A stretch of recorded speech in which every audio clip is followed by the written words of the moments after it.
Good morning, everybody. It is a beautiful Thursday morning in April of 2024.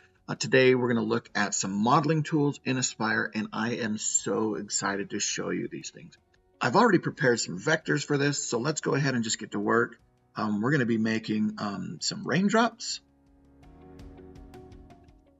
and we're going to make a shelf for it. So we're going to build a little shelf for these raindrops.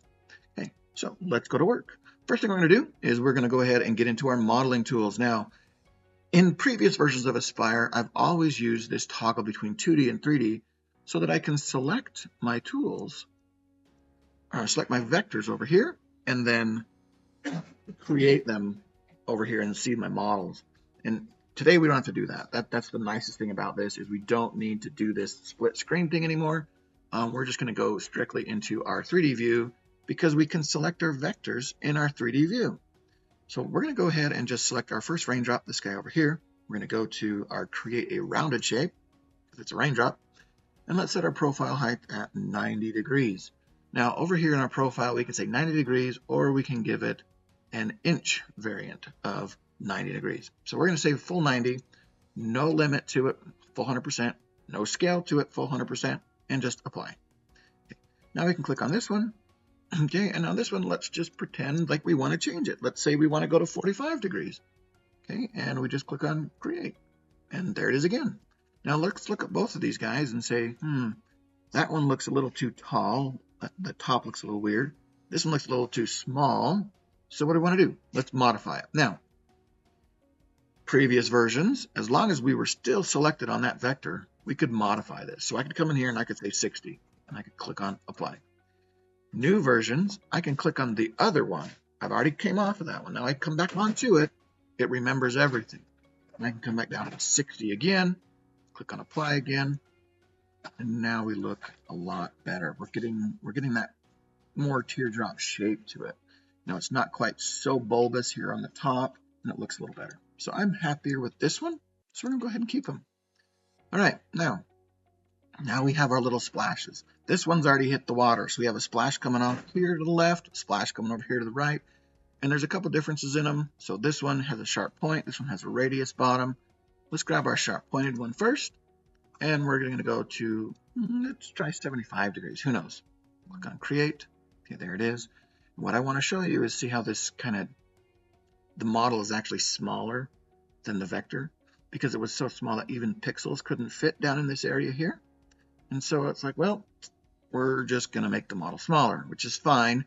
That's why on this one, we're going to do the exact same thing, 75 degrees, and we're going to notice that this radius bottom gives us just a cleaner edge. And the reason I didn't worry about this one, well, two really. One, I want to show you, but secondly is because I want to bring this one into the full big raindrop. So we're just going to merge these two together. This one is going to sit on the wall all by itself as an accent part to this bigger splash here. So we're going to go ahead and just say yes to this one. Let's move this one up here because I want to move it. One of the cool things here is, again, we can move it. We can even rotate it. I can grab this and say splash is going to go up a little higher. And again, it really doesn't matter here because it's going to be its own part, and you can put it on the wall wherever you want to. But just for this, we're going to move it around. Now this one, we're going to put it inside. So we're going to drag it over here. We'll lay it something like this. And right, of course, we're going to notice that it's an add, and so it's adding on top of our other model. So we're going to come over here and try to find our monkey wrench, and it's gone. Well, now what do we do? Okay, we're going to look at this over here, and we're going to notice that our monkey wrench is actually these four tools here. So we're going to click on this one here. We're going to go combine. So this is our portion of the hazard combine mode, tilt, fade. We're going to go to merge. Then we'll click on close. Now it just merged into it. This one here is if we want to add base heights. This one here is if we want to add shape height. And this one here is if we want to modify total heights. And I'm actually pretty happy with just exactly where it's at. So I'm just going to leave it like this, except for that splash coming off of the raindrop is not going to come out at almost 90. So we need to rotate this thing up a little higher, and then we'll bring it back into the part a little bit more. So it's going to be more like this. So it's going to splash a little higher like it normally would. Okay, so there's that. Now we're going to just move this one. This one's going to be on our part, but it's going to be over here a little higher. And those are the two pieces to the back of our shelf. So it's going to be on the wall. Okay, now we're going to create the shelf. So we're going to grab an ellipse. We're just going to put it here. We're just going to drag this out. We're going to go 6 by 10. Okay, and then go back to our 2D view. Go to our node mode.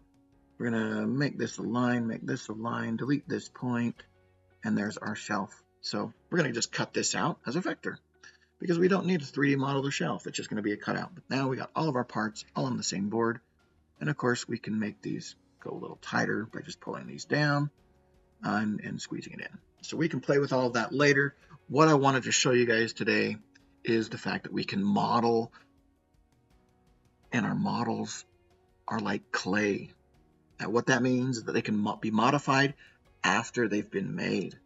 And not just by going to sculpting, but by actually going back into the original tool and saying, let's change some stuff because I didn't quite like it. No longer do I have to delete it and then recreate it again and delete it and recreate it again. I can just create it and modify until I love it. That to me is huge. I hope you guys enjoyed today's video. Don't forget to be nice to people. Take care. We'll see you guys in the next one.